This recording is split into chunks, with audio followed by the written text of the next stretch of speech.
everybody, welcome to Math Mania Day 3, last day. We are going to start off with, if I can get it to work here, there we go, checking your homework. So last class you were asked to complete a full timed math section, and you were asked to do the focus on the first 40 method, and that was where you're only going to do the first 40 questions. You're not going to do the last 20, so 41 through 60, you're going to just do your letter of the day. So if you chose all B's or all C's or all A's, whatever you want. So if you could pull that out right now, I'll put that next slide here, and you can go ahead and you can check all of your answers. Now I put problems 41 through 60 over to the side here, because obviously these ones are not testing your math knowledge. But you do also want to have a correct scale score. So I do want you to go ahead and also grade these ones, 41 through 60, and depending on if you did your B's or C's or D's, whatever your letter of the day was. So you can go ahead and pause the video here and check your answers there. And then come back when you're ready. Okay, so hopefully you had enough time to go through and correct your answers. So here I've got a few different tables here that will show you the number that you got correct out of 60 and then versus what your scale score would be. So if you could go ahead and let's say you got 30 correct, you would be living right over here. So if you got 30 problems correct out of 60, your scale score, so your ACT score for the math section would be 20. That's how these work. So go ahead and figure out your scale score. Pause the video now if you need to. Okay. Normally we would go through any questions that you had on those first 40, but since we're not together, that's not going to happen this time. So we're going to jump right into advanced algebra. So at this point in the video, I'd like for you to get your Day 3 notes handout out of your packet. You can pause the video if you need to and come back and join us. Alright, let's get started. Advanced algebra. We're going to talk first about functions. So what is a function? It's f of x, where x is the input and f of x is the output. Okay, so what does that mean exactly? Give me an example of that. Alright, so here's an example. Given that f of x equals 3x plus 2, find f of 4. So all this means is it says to take 4 and plug that in for x anywhere you see it in the given equation. So I see it only right there by the 3. So 3 times 4 plus 2, we're just going to plug that right in anywhere you see x. And then we're going to go through and solve this thing. So 3 times 4 is 12, and then add 2 to it. So f of 4 equals 14. Alright, let's practice that skill one more time. You can go ahead and pause the video and try this one on your own. Alright, let's get back to it. So g of negative 3 equals x squared minus 4x. So what I said before is you're going to take whatever's inside that parentheses, so we got negative 3, and you're going to plug it into x anywhere you see it in the equation. It looks something like that. Be sure to use parentheses, especially when you've got those negative numbers in there, because when you're squaring with negative numbers, things get a little goofy. So please make sure everything inside the parentheses is what's exactly you see there. So negative 3 squared minus 4 times negative 3. And then we're going to use PEMDAS, and we're going to go ahead and solve negative 3 squared first, which is 9. And now this is the other tricky part. You have to make sure you know that this minus here belongs with the 4. So you're actually taking negative 4 and you're multiplying that times the negative 3 to give you 9 plus 12. And then add those together. So g of negative 3 equals 21. You can also use your calculator. So if you don't trust your PEMDAS skills, you can actually just plug this all into your calculator. So you can start right up here and Be sure that if you see parentheses up here in your work, you put parentheses on your calculator. So you'll go parentheses, -3, end parentheses, squared, minus 4 parentheses, minus 3, end parentheses. Go ahead and pause the video for a second and practice rather, plugging that into your calculator and making sure you can come up with that 21 answer. All right, so those were just practicing the skill. Let's move on to an actual ACT question. Where would they use this on the ACT? So let's try this one. The function f is defined as f of x equals -4x cubed minus 4x squared. What is f of -4? So pause the video here and try this one on your own. See if you can get the correct answer. All right, so hopefully you remembered that -4 has to go in for x in the equation anywhere you see it.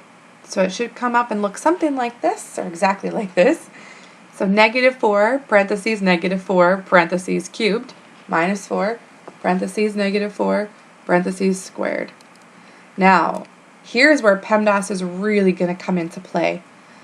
This first part here, you cannot take -4 times -4 because that's multiplying before you do the exponent. So we're going to do the exponent first. We're going to take -4 cubed. That's our very first step, -4 cubed. And then I also did the same thing over here. I did my exponent at the same time, and that's okay to do all your exponents together. So I did -4 squared on this side as well. Now at this point you've gotten rid of your exponents, so you can go ahead and just multiply it out. So you've got -4 times -64, and then remember this minus belongs with the 4 here, so you have -4 times 16. So 256 minus 64, and you should come up with 192. Positive 192, that is. Good job. And again, this might be a good time to use your calculator.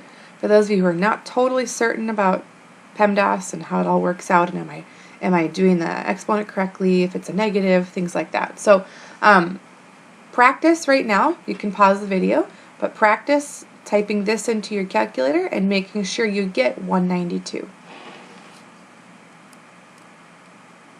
All right. If f of x is 9x squared plus 5x minus 8, then f of -2 must be, go ahead and pause the video and try this one on your own. Alright, we're going to plug in -2 anywhere you see x, and we're going to start again by solving the exponent first. So it looks something like this, -2 squared. We're going to do that first. Now I also chose to do 5 times -2 at the same time, only because it does not impact what happens in this first term. Alright, 36 minus 10 minus 8. Subtract all those and you should get that f of -2 is equal to 18. I'm sorry, 18. Alright. And again, practice typing this into your calculator, making sure you're doing really well with parentheses and exponents and all that good stuff.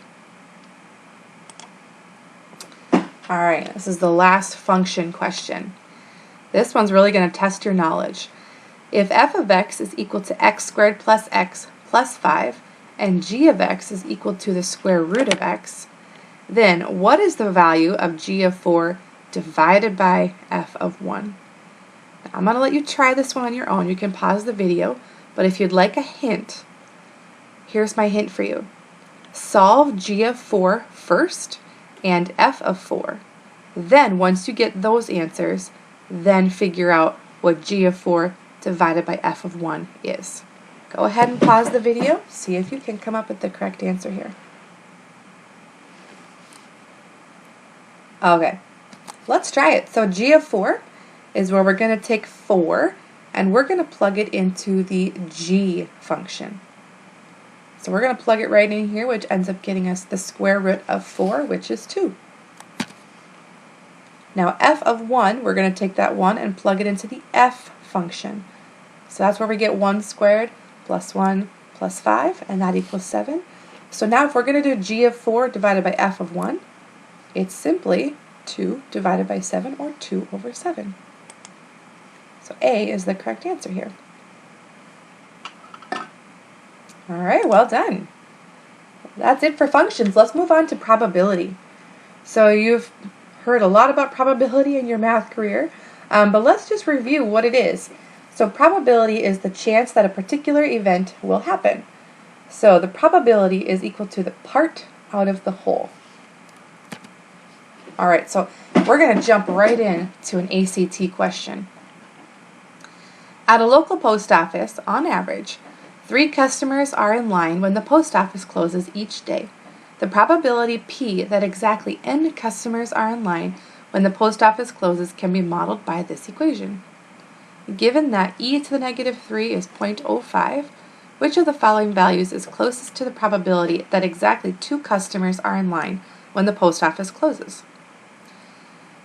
Some of you might be thinking, I have no idea where I'm supposed to start here. Well, good news is it's actually a whole lot simpler than you're probably making it out to be. Okay? Anytime the ACT gives you big, long equations like this and it tells you what each of these letters represent, all you're going to do, likely, is just plug in numbers. Okay? So, for example, it tells us that n means the number of customers. So if you read down here, it says that we have exactly 2 customers. So all we're going to do is we're going to plug in 2 for n up here and also for n down here. The other number it gives us is that e to the negative 3 is equal to 0.05. So if we go over here, e to the negative 3, we're just going to erase that and we're going to plug in 0.05. So it looks something like this. Again, you're just plugging in numbers here. And we're going to use PEMDAS. We're going to do 3 squared first and then multiply that times 0.05. And then for those of you who may not remember or just didn't know, this exclamation mark here is called a factorial.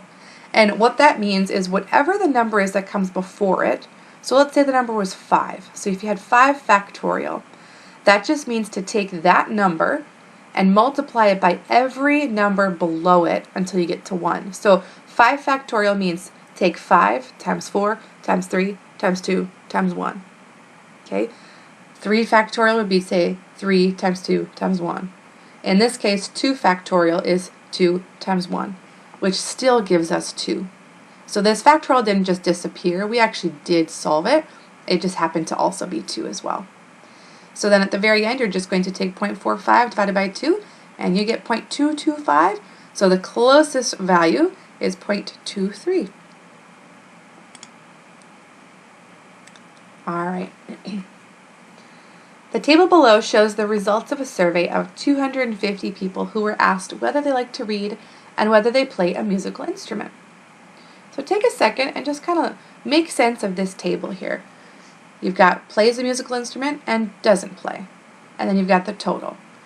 Down on this side, you have like to read, doesn't like to read, and the total. So according to the results, what is the probability that a randomly selected person who was surveyed likes to read, given that the person plays a musical instrument? Now, here's the kicker here. That last part says, given that the person plays a musical instrument. That means you only care about these people. Nobody else matters. That's mean, I get it, but no one else matters in this case. So we're only looking at people who play a musical instrument. Of these people, how many of these people like to read? Well, there are 50 of these people that like to read out of a total of 90. Therefore, if you were to reduce it, your answer would be 5/9. All right, I'm going to have you try this one. We'll read it together first. The 13-member math club needs to choose a student government representative. They decide that the representative, who will be chosen at random, cannot be any one of the 3 officers of the club. What is the probability that Samara, who is a member of the club but not an officer, will be chosen? All right, pause the video now.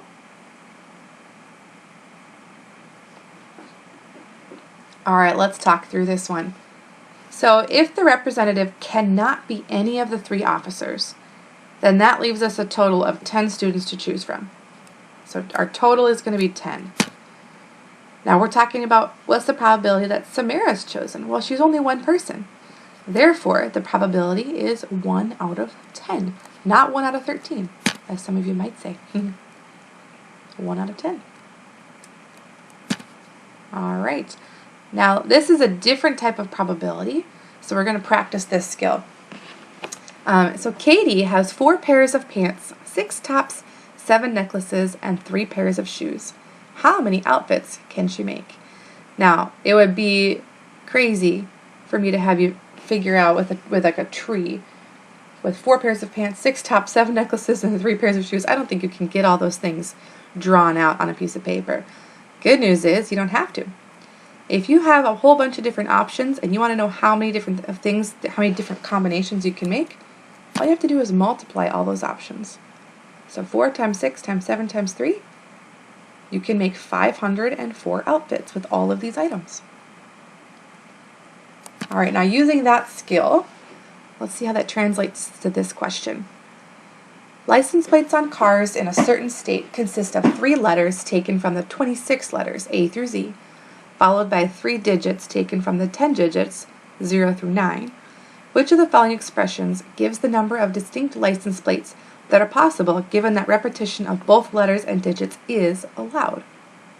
It's a lot to take in, but go ahead and pause the video and try this one on your own using what we learned in that last question.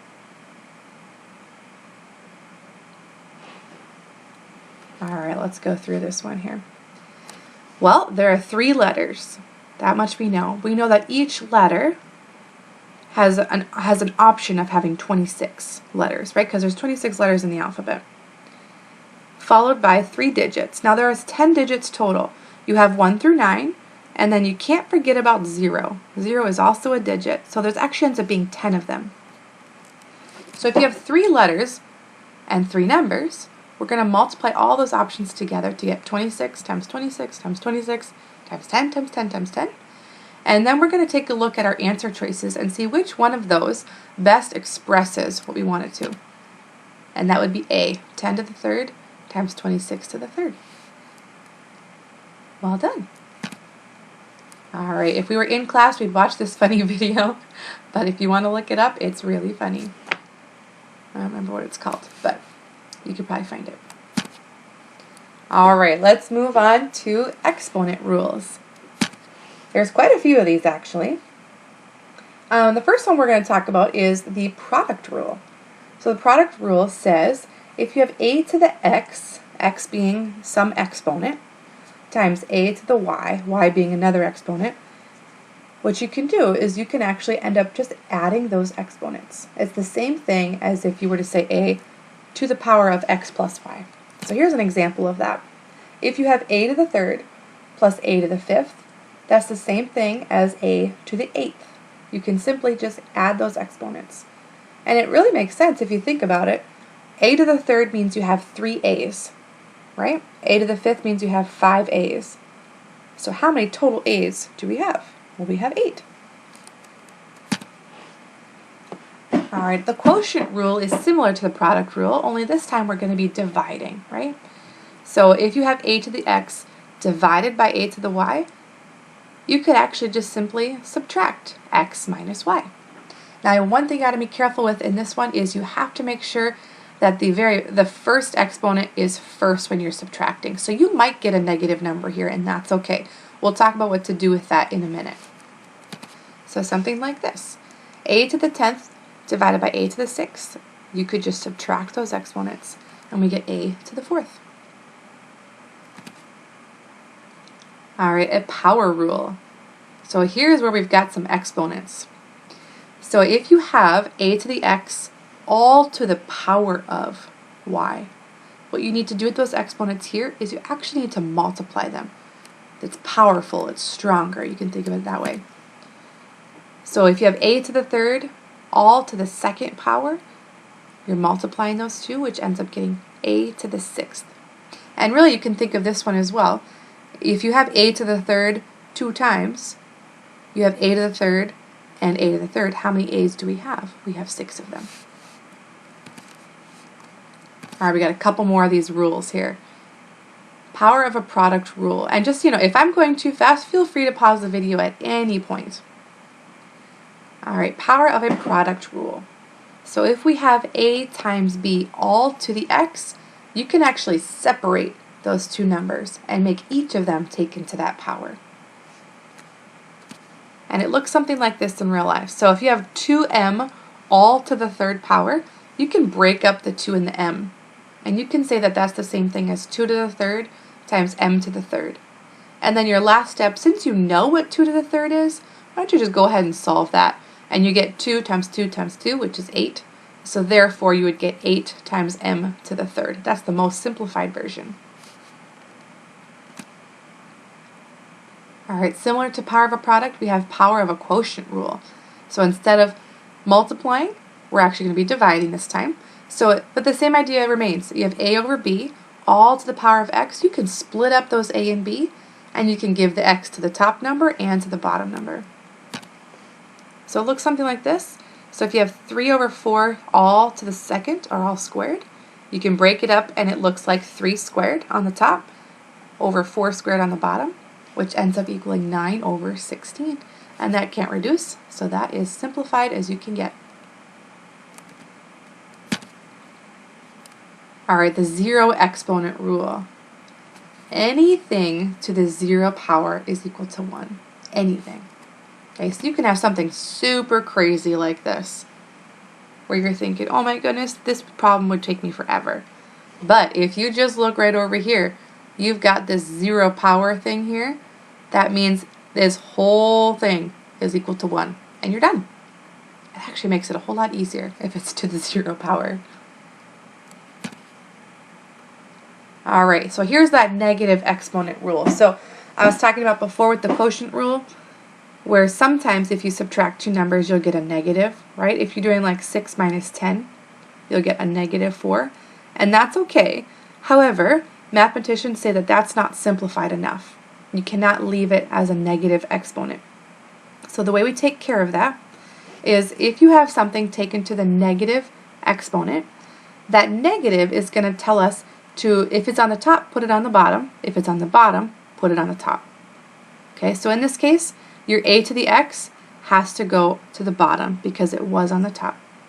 Okay, so if your a to x is on the bottom, we need to put a 1 on top to hold its place. So I'll give you another example. Maybe it makes a little more sense for you with numbers versus letters. So if we have 4 to the negative 2, that basically tells me that 4 squared has to go towards the bottom. And then remember, to hold its place, you've got to have a 1 on the top if there's nothing up there. And then if we can, let's simplify, which we can. We know 4 squared is 16, so we have 1 over 16. Don't worry, I've got more examples for you, because I know it's kind of tricky to think about the first few times. Let's try this one. X squared over y to the negative 3. So x squared stays where it is, because there's no negative exponent. It doesn't have to go anywhere. Now this y to the negative 3, this cannot stay here. Remember, mathematicians are picky. They don't like things to be left in the non-simplified form. So what this negative tells us to do is right now this y to the third is on the bottom. So what we're going to do is we're going to bring it up to the top. And we're going to make these guys friends. So x squared x squared times y cubed. There's nothing left on the bottom because everything that was on the bottom moved up. And the x squared stays where it is. Let's try one more. Let's try it with more numbers. So 5 to the negative 2 over 4 to the negative 3. Now in this case, notice how both the top and the bottom have negative exponents. Okay, so let's deal with them individually.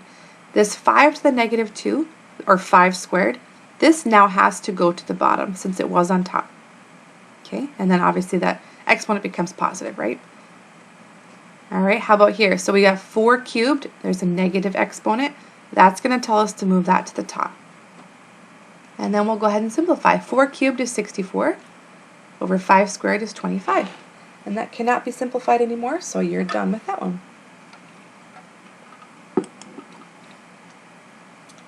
So you're thinking, where would I use this on an ACT? Well, good question. Here we go. Let's try this one.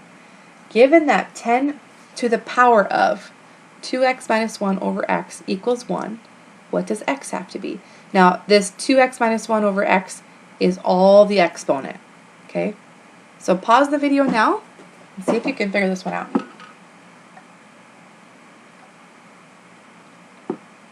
All right, let's try it together. Okay, in order for this to be true, that this whole thing is equal to 1, 2x minus 1 over x must equal 0, since anything to the 0 power is always 1. Well, that kind of helps us out a little bit, right? So that means that 2x minus 1 has to equal 0, right? Because if your numerator is 0, it doesn't matter what the bottom number is, right? As long as it's not 0, which it shouldn't be. So let's go ahead and solve that. So 2x minus 1 equals 0. So we're going to add that 1 over to the other side, divide by 2, and x must be 1/2. So plug it back in if you want to check it. 1/2, if you plug that in here, 2 times 1/2, or like 1/2 of 2, is 1. 1 minus 1 is 0. 0 divided by anything, which x is 1/2, right? So 0 divided by 1/2 is going to be 0. Therefore, 10 to the 0 is equal to 1. And on the ACT, if you didn't know this whole process, you don't have to know. That's okay. You're given 5 options. What you could do is you could actually just take each of these and you can just plug it in and see which one gives you 1. That's probably the easiest way. If you can't remember for the life of you how to do these, just go ahead and do that.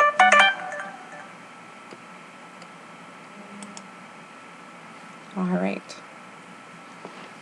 For any non-zero value of x, x squared to the negative 8 is, go ahead and pause the video and try this one.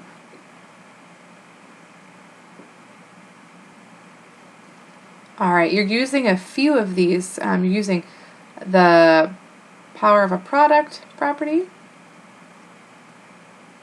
Yeah, let's try it. X squared to the negative 8. Remember when you've got your power rule here, you're going to take the exponents and multiply them. So you've got x to the negative 16. Now, do mathematicians like negative exponents? The answer is no. So we got to fix that. So since right now it's technically over 1, it's on the top, right?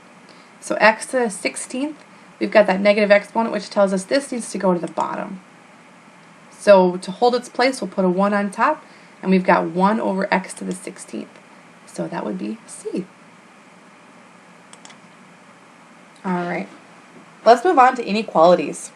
So hopefully you remember, when you're doing inequalities, we're going to read them left to right. Okay? So if you read them left to right, you see that this bigger end is going to be your greater side. The tiny end, where it points to, is your smaller side. So this symbol actually means, left to right means greater than. The next one is greater than or equal to, because you got that bar underneath. This one is less than, and this one is less than or equal to. All right, when would I use these on an ACT? Well, here's your chance to try it. Which of the following inequalities defines the solution set to 3x plus 1 is less than or equal to negative 4x minus 6? Now I'm going to let you try this one on your own first, but one hint that I'm going to give you is to try and solve this by pretending that your inequality symbol is actually an equal sign. Okay?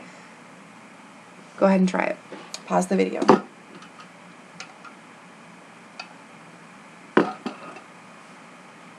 Alright, let's go ahead and try to solve this. So we're going to pretend for now that this is just an equal sign. Alright? So we're going to continue writing it as an inequality, but in our minds we're going to solve it as such. So I'm going to add 4x to this side, because if I subtracted 3x, I would have negative 7x. I don't like when my variables are negative. I mean, you could do it that way, but it's just so much easier to deal with if you keep them positive. So I'm going to actually add 4x on this side. So I'm going to end up with 7x plus 1 is less than or equal to negative 6. Subtract 1 onto the other side. So I've got all my variables on one side and all my numbers on the other. Divide by 7 on both sides. X is less than or equal to negative 1. So B is the correct answer here. All right, we're going to try this one too. The inequality 3 times x plus 2 is greater than 4 times x minus 3 is equivalent to which of the following inequalities? Go ahead and pause the video here and try this one on your own.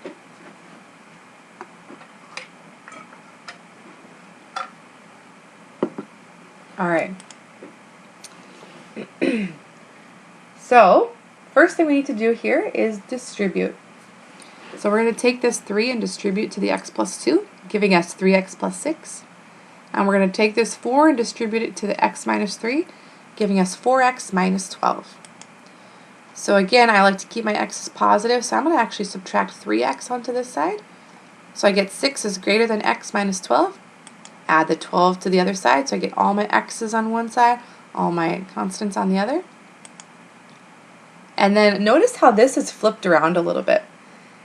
So if you're going left to right, just make sure that your ends match up. So the tiny end is pointing towards the x. So if you're going to flip it around, the tiny end still has to point towards the x. So E is the correct answer here. Now one thing you have to make sure you do is if you don't keep your x's positive, that's fine. So if you chose to subtract 4x, let's say, and you got negative 1x on this side, that's okay, but when you divide by that negative number at the end, you have to flip the inequality. So if you did that, this would now end up being a less than symbol.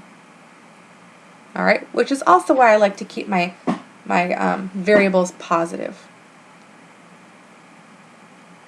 All right, let's move on to sequences. All right, we're going to talk about 2 different types of sequences. The first type is called an arithmetic sequence. And this is a sequence made by adding or subtracting the same number to the previous term. So for example, we're going to start with 2, and the next term is 5, the next term is 8, 11, 14. Think about, what am I adding or subtracting each time? And it looks like here we're adding 3 every single time. So it makes our next term 17. The next one, 20. So you can actually build a whole long sequence as long as you want it.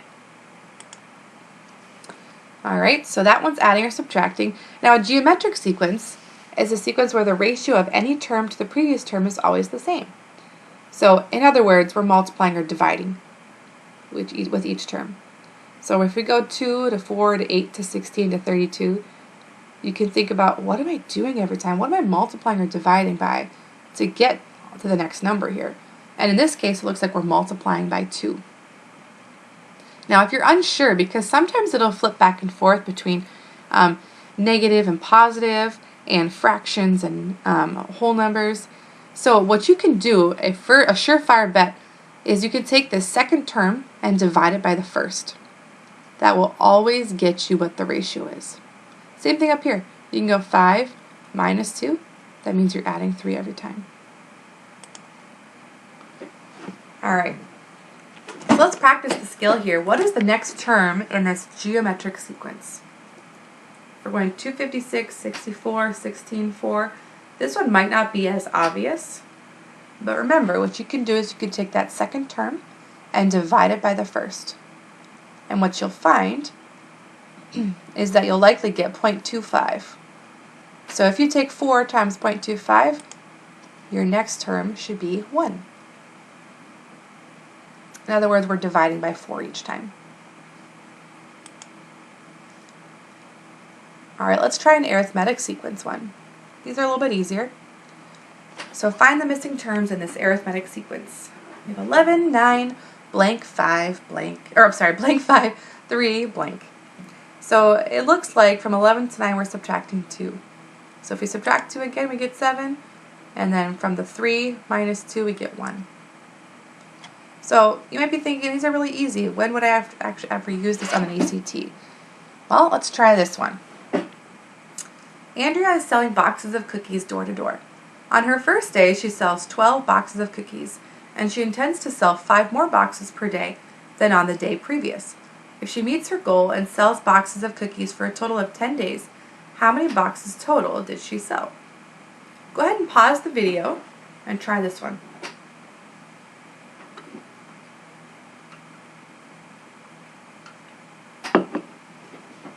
Alright.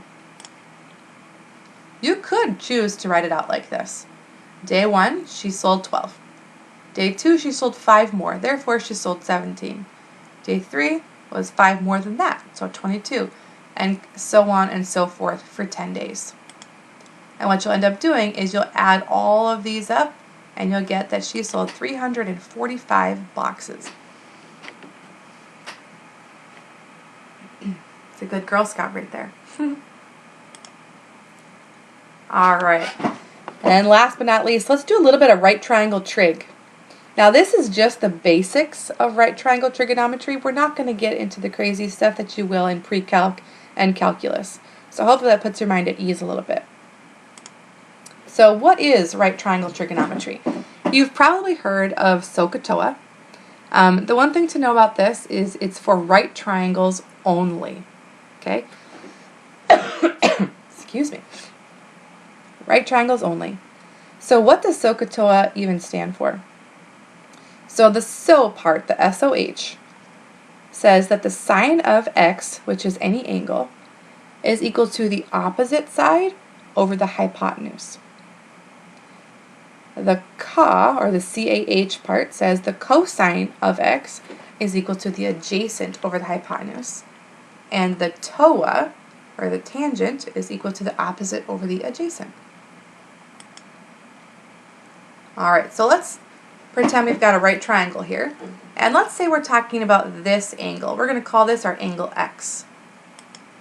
Alright, now the hypotenuse is always the first one we're going to label because the hypotenuse never changes.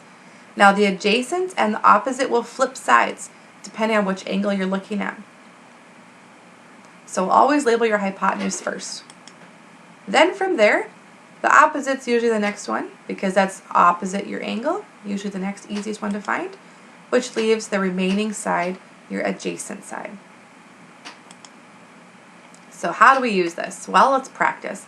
Find the sine, cosine, and tangent of theta and y. Alright, so this is theta here. Okay, so we're just going to look at this angle to begin with. Now we know that 13 is our hypotenuse. Let's label that right away. Now according to this angle theta, 12 is opposite that, which means that 5 is your adjacent side. So your sine, cosine, tangent should look like that. Go ahead and pause the video and figure out what sine, cosine, and tangent of y is.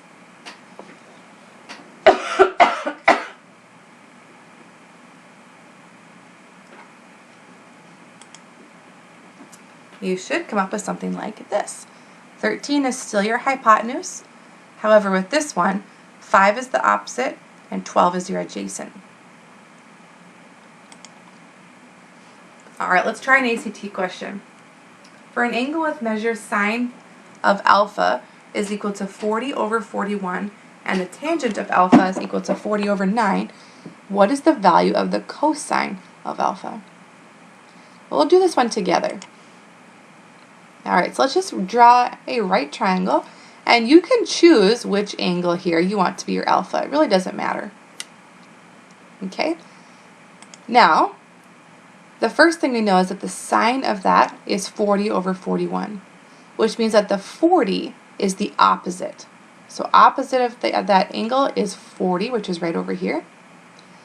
And your 41 is your hypotenuse, because sine is opposite over hypotenuse, which means that this is 41.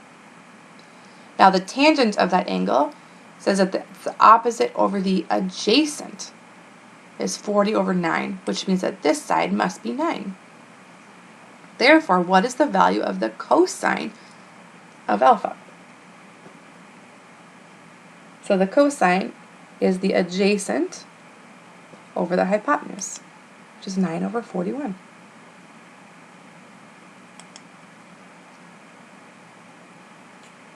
Alright, now let's practice finding side lengths in right triangles. So what is the length of side x? Well, notice how we're only given 2 side lengths here. According to this angle, we're given the opposite and we're given the adjacent. That tells us I'm going to be using the tangent. So the tangent of 30 is equal to the opposite, which is x, over 8.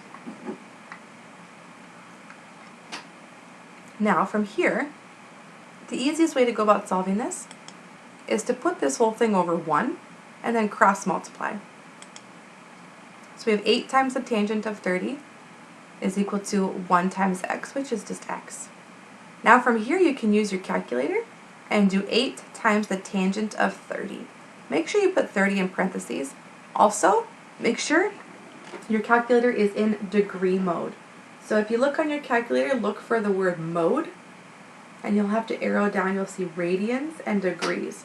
Make sure you select degree mode, otherwise you will not come up with the correct answer. And you should get 4.62.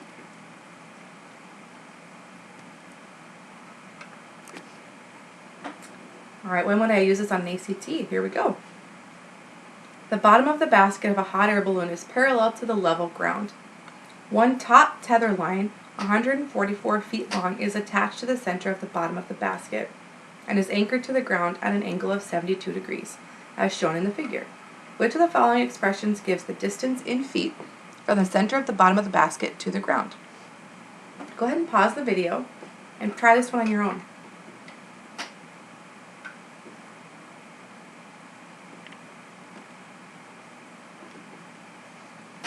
Alright, what we're trying to find is basically this altitude. Okay? So if you could pretend that this is like your x, you're trying to find the height. So you know the opposite and you know the hypotenuse. Therefore, we're going to be using the sine. So we'll set it up like this. The sine of 72 is equal to the opposite, which is x, because we don't know what it is, over 144. Now at this point, let's solve it by putting that sine of 72 over 1, and then you can cross multiply. So you have 144 times the sine of 72. Again, make sure your calculator is in degree mode. And I suppose actually, if you look at your answer options, you don't need to actually solve it. It's just the expression. So E would be the correct answer. Alright, homework. Just kidding. No homework. Thank you all for your hard work, and just want to say good luck on your next ACT test. Thank you so much. Bye.